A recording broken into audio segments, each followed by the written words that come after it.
प्रदेश के 75 में से मात्र 36 जनपद ऐसे थे जिनमें किसी में 1 बेड था, किसी में 2 बेड आईसीयू के थे। शेष जनपदों में थे ही नहीं। प्रधानमंत्री जी का उस समय आग्रह था कि हर जनपद में कम से कम 10 बेडेड आईसीयू का आपके पास एक सेंटर होना चाहिए।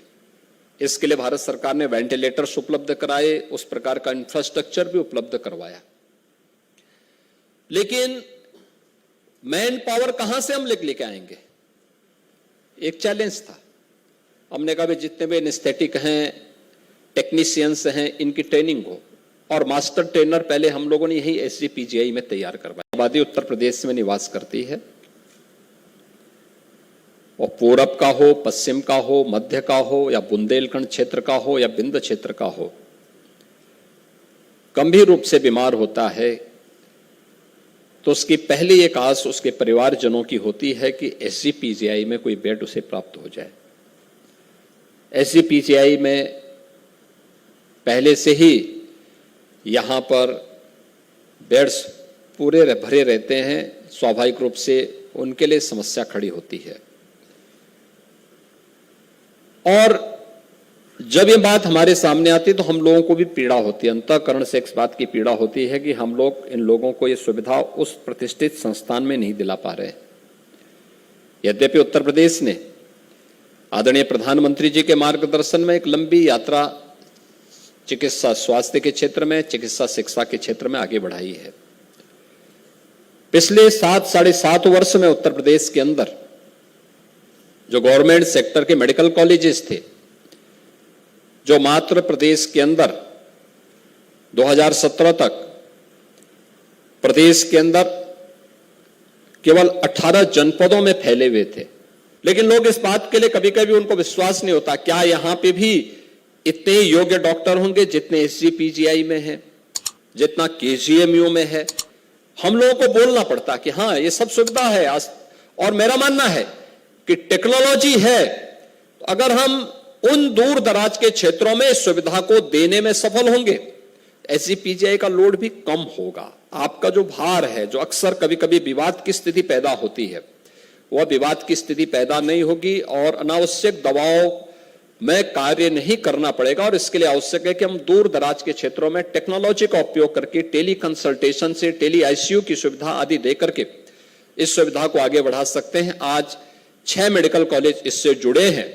मेरा पूरा विश्वास है हम धीरे धीरे करके इस सुविधा का विस्तार करके हर मेडिकल कॉलेज को अगर इसके साथ जोड़ पाएंगे तो सचमुच इससे हम प्रदेश के हजारों पेशेंट्स को प्रतिदिन सुविधाएं उपलब्ध कराने में इससे मदद मिलेगी।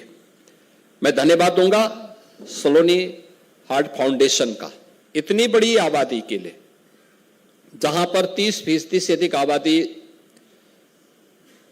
यहां पर नगरीय क्षेत्रों में निवास करती है। 70% आबादी हमारी आज भी ग्रामीण पृष्ठभूमि से जुड़ी हुई है। सुदूर क्षेत्रों में, दूर दराज के क्षेत्रों में हो या नगरीय क्षेत्र में, उन पेशेंट्स के लिए खासतौर पर बाल रोग संस्थान कहीं पे बने, बच्चों से जुड़ी हुई तमाम प्रकार की उन व्याधियों का समाधान का रास्ता निकाला जा सके, कोई इसके लिए कोई अलग से इस प्रकार का संस्थान यूपी के अंदर देखने को नहीं मिला। और हम अक्सर इस चीज को देखते थे। मुझे तो काफी लंबे समय तक पूर्वी उत्तर प्रदेश में बच्चों से जुड़ी हुई बीमारी को नजदीक से देखने का अवसर प्राप्त हुआ था। मैंने उस पीड़ा को बहुत नजदीक से महसूस किया था, और मैं उस बात को वहां जब देखता था तो वहां पर एक जनप्रतिनिधि के रूप में, एक सांसद के रूप में इन मुद्दों को संसद में रखने का प्रयास करता था। उन मुद्दों को लेकर के सड़कों पर भी आंदोलन करता था, सरकार का ध्यान भी आकर्षित करता था।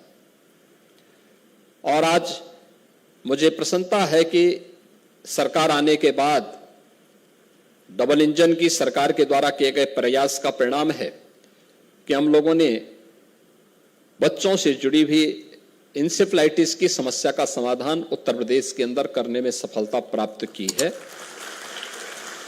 बहुत बड़ी सफलता थी। और इसमें भी जो यहां पर आज बच्चों से जुड़ी हुई एडवांस पीडियाट्रिक सेंटर के लिए बाल रोग से संबंधित जो 575 बेड्स से जुड़ी हुई यह एक संस्थान के नए निर्माण की कार्रवाई को आगे बढ़ाने की कार्रवाई हुई है, जिसमें 22 विभागों की सेवाएं प्रदान की जाने की बात है, जिसमें न्यूनेटोलॉजी सेंटर का है, लीवर और पाचन तंत्र से जुड़े हुए पीडियाट्रिक गैस्ट्रोलॉजी का है,